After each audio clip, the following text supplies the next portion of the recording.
안녕하세요. 저는 옥강민기술연구실의 석박통합과정 학생인 조홍일입니다. 먼저 우선 논문 순서대로 선정해 주시고 제 연구를 발표할 수 있는 기회를 주신 화학과 교수님들께 감사의 말씀드립니다. 제 발표는 히스티딘을 이용하여 합성한 카이라 하이브리드 몰리브데넘 옥시플로라이드에 대한 연구입니다. 발표 순서는 먼저 논센트로 시메트릭 스트럭처에 대해 설명을 하고 제가 이를 구현하기 위해 사용한 합성 전략과 그를 통해 합성된 카이라 몰리브덴 옥시플로라이드의 크리스탈 스트럭처 그리고 구조로 기인되는 그 프로퍼티에 대해 설명하고 발표를 마무리 짓도록 하겠습니다. 왼쪽에 보시면 정팔면체 베이 단위체에서는 중심 메탈의 인벌전 센터가 존재하고 있습니다. 하지만 이 메탈이 정팔면체 중심으로부터 벗어나게 되면 이 단위체는 인벌전 센터를 잃어버리게 되는데요. 이렇게 인벌전 센터가 없는 구조를 논센터 시메트릭 스트럭처라고 이야기를 합니다. 하지만 이 단위체가 이렇게 안티패러럴하게 배열이 되게 되면 유닛의 바깥에 새로운 인버전 센터가 형성이 되어 전체적으로 센트로시메트릭한 구조를 갖게 됩니다. 이 단위체가 이렇게 패러럴하게 형성이 되었을 때 전체적으로도 논센트로시메트릭한 구조를 가지게 됩니다. 이러한 배열은 카운터 캐다이온에 의해 제어가 될 수가 있는데요. 예를 들면 루비뎀 나이오베트 같은 경우에는 센트로시메트릭 구조를 가지고 있는데 루비뎀보다 더 작은 알칼리메탈 캐다이온인 포타슘으로 구성된 포타슘 나이오베트 같은 경우에는 논센트로시메트릭 구조를 가지게 됩니다. 하지만 자연계의 90% 정도가 센트로시메트릭한 구조를 가지기 때문에 논센트로시메트릭 구조를 합성하기 위해서는 좀 특별한 전략이 필요한데요.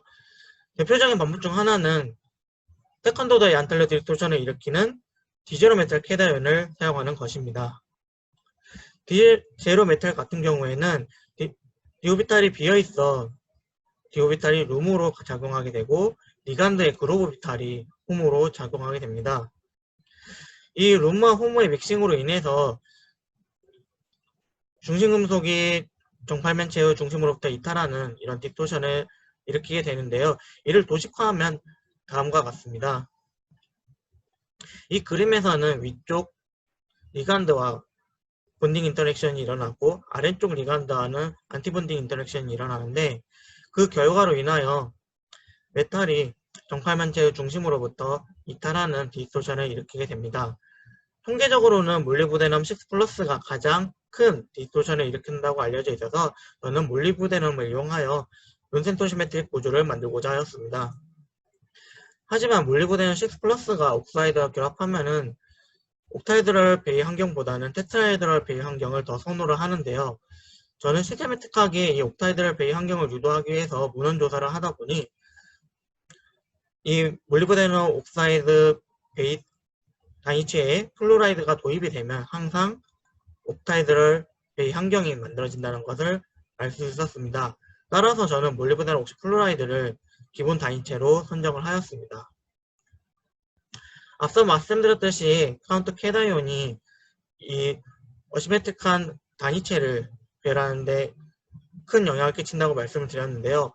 저는 이 단위체가 논센트로시메트릭하게 배열시키기 위해서 이 연구에서는 카이랄 물건이 캐다이온을 도입해보고자 하였습니다.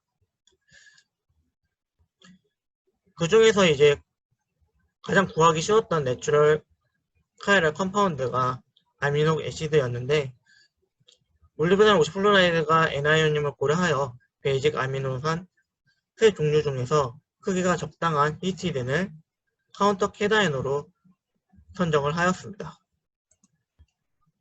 합성은 두 단계로 걸쳐 이루어졌습니다.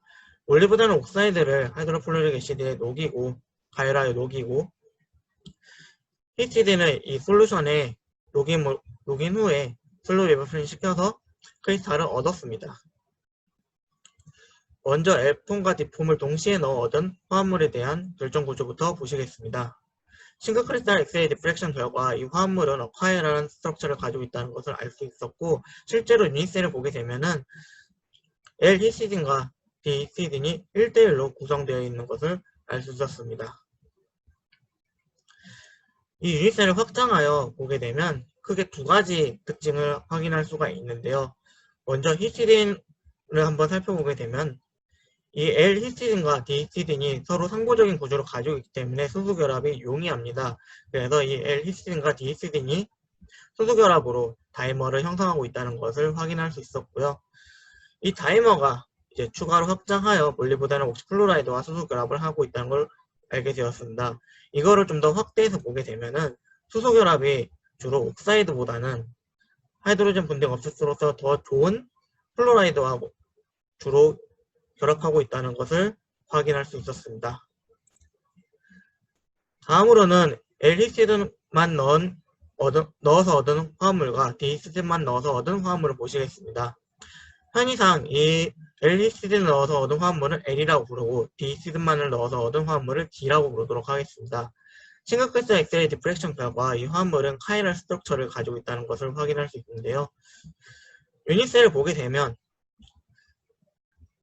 서로 다른 방향으로 배열되어 있는 3개의 몰리브데넘 옥시플로라이드와 또 3가지 다른 배열을 이루고 있는 히스티딘용 캐다이온이 유닛셀을 구성하고 있음을 확인할 수 있었습니다.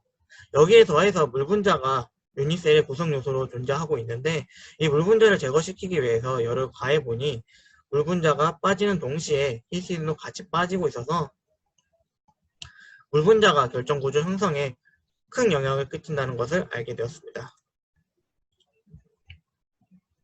익스텐드 스트럭처를 보시게 되면 이 수소결합으로 이루어진 레이어를 볼 수가 있는데요. 이 레이어 안을 자세히 들여다보게 되면은 같은 배열을 하고 있는 히스티딘과 몰리브데넘 옥시플로라이드로만 구성되어 있음을 확인할 수가 있습니다.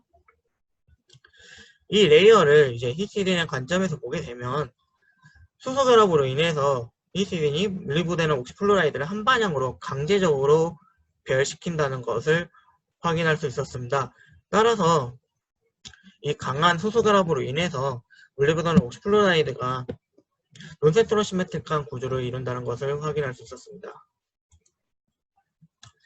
이제 카이랄리티를 확인해 보기 위해서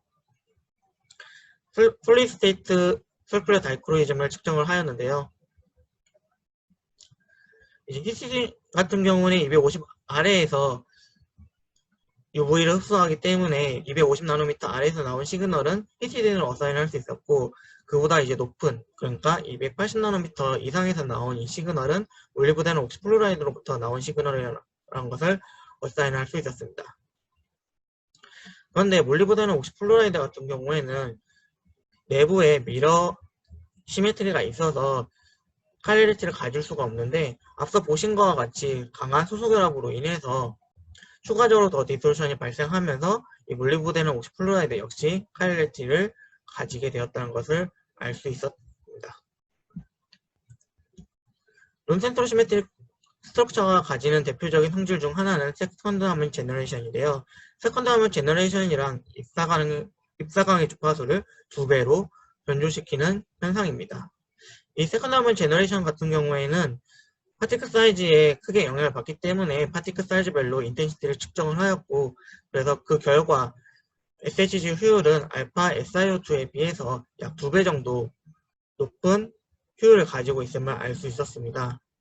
이 세컨드 하몬 제너레이션도 결과적으로는 빛과 전자의 상호작용으로 인해서 나오는 현상이기 때문에 상대적으로 자유롭게 움직이는 프론티어 오비탈의 전자가 가장 크게 SHG 특성에 기여를 합니다. 그래서 DFT 결과를 통해서 density of state를 얻어볼 수가 있었는데, 여기서 보시면은 이제 밸런스 밴드 맥시멈 같은 경우에는 몰리브데넘 옥시플로라이드를 구성하고 있는 5의 토피 오비탈이 주로 구성 요소가 되고, 컨덕션 밴드 미니멈 같은 경우에는 몰리브데넘 옥시플로라이드를 구성하고 있는 몰리브데넘의 4D 오비탈, 그리고 옥시전의 토피 오비탈, 그리고 플로린의 토피 오비탈로 구성되어 있음을 확인할 수 있습니다. 따라서 프론티어 오비탈은 M5to F4의 오비탈로 구성이 되어 있기 때문에 세컨드 하몬 제너레이션은 몰리브데넘 옥시플로라이드부터 기인한다는 것을 DFT 계산 결과로부터 도출할 수 있었습니다. 그리고 전통적으로 N아이온 그룹 세오리에서는 전자가 풍부한 N아이온이 세컨드 하몬 제너레이션에 크게 영향을 미친다는 것이 알려져 있습니다. 이 이론은 이 윤율은 역시 이제 DFT 계산 결과와 이제 일치하는 결과인데요. 그래서 이제 이 N아이언의 다이포멘트를 계산을 하게 되면은 다음과 같습니다. 이 두 개의 몰리브덴 옥시플로라이드는 비슷한 방향으로 다이포멘트가 형성되어 있는 반면 이 다른 하나의 몰리브덴 옥시플로라이드 같은 경우에는 반대 방향으로 다이포멘트가 형성이 되어 있습니다. 하지만 이 하나가 이 두 개로부터 형성된 다이포멘트를 완전히 상쇄시키지 못하기 때문에 다이포멘트는 이제 형성이 되어 몰리브덴 옥시플로라이드 별로부터 형성이 되게 되고 이 다이포멘트가 형성이 됨으로써 세컨더리 제너레이션이 일어난다는 것을 확인할 수 있었습니다. 이제 이 실험을 하다 보니 좀 흥미로운 현상을 발견할 수 있었는데요. 히시딘과 몰리브덴 옥시플로라이드를 녹인 솔루션을 천천히 증발시키면 LD 같은 경우에는 2일 만에 결정이 형성이 되는 반면 L과 D 같은 경우에는 2일째에는 매우 끈적끈적한 액체가 형성이 된 다음에 이 상태에서 증발이 일어나지 않다가 4일째 되는 날에 결정이 조금씩 자라는 것을 볼 수가 있었습니다. 저는 이제 이 끈적끈적한 액체가 혹시 다른 페이지를 거쳐서 L 또는 D 컴파운드를 형성하는 것과 싶어서 IR을 한번 찍어 봤는데요. 크리스탈로부터 얻은 IR과 비교를 해보면 거의 비슷하다는 것을 알 수가 있는데 이제 가장 큰 차이점은 물로부터 유래되는 이 IR 피크가 크리스탈에 비해서 더 강하고 좀 더 부르다다는 점입니다.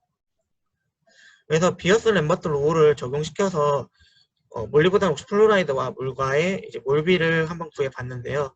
크리스탈 같은 경우에는 몰리브덴 옥시플로라이드 물이 3대1 비율로 구성되어 있는 반면 이 끈적끈적한 리퀴드 같은 경우에는 3대5의 비율로 구성되어 있다는 것을 확인할 수 있었습니다. 다시 말해서 이 끈적끈적한 리퀴드는 매우 농축된 솔루션이라고 할 수가 있는데요. 크리스탈 스트럭처를 앞서 보여드린 것과 같이 LD 같은 경우에는 L-히스티딘과 D-히스티딘이 수소결합을 통해 다이머를 이루고 있어서 물과 상호작용을 수소결합할 수 있는 자리가 많이 없는 반면 L과 D 같은 경우에는 다이머를 형성하지 못하기 때문에 수소결합할 수 있는 자리가 많아서 물과 강하게 상호작용을 할 수가 있습니다. 따라서 이렇게 이 정도로 농축이 되면은 히스티딘과의 강한 상호작용으로 인해서 물이 더 증발하지 못하고 좀 더 시간이 지나야만 크리스탈이 형성된다는 점을 알 수 있었습니다. 요약하자면 히스티딘을 이용해서 새로운 카이럴 컴파운드와 어카이럴 컴파운드를 합성할 수 있었고요. 이 컴파운드는 싱글 클래스 엑셀 디프렉션 결과 하이드로젠 본딩 네트워크로 이루어진 슈도 3디멘셔널 스트럭처임을 알 수 있었습니다. 서큘러 다이크로즘 스펙트럼을 통해서 몰리브덴 옥시플로라이드가 히스티딘과의 강한 수소 결합으로 인해서 카이럴리티를 가진다는 것을 알 수 있었고 세컨더리 제너레이션 실험 결과 알파 SiO2에 비해 약 2배 정도 더 높은 효율을 가진다는 것을 알게 되었습니다. 또한 이 카이럴리티 역시 크리스탈리제이션 이 속도에 영향을 끼친다는 점도 이 연구를 통해서 알게 되었습니다. 이 연구는 케미스트리 유로피언 저널에 2019년 12월에 출판되었습니다. 이 좋은 연구를 할 수 있도록 지도해 주시고 환경을 마련해 주신 오강민 교수님께 이 자리를 빌려서 감사의 말씀을 드립니다. 이 연구는 한국연구재단과 그리고 멀티스케일 카이럴 구조체 연구센터의 지원을 받아서 수행되었습니다. 경청해 주셔서 감사합니다.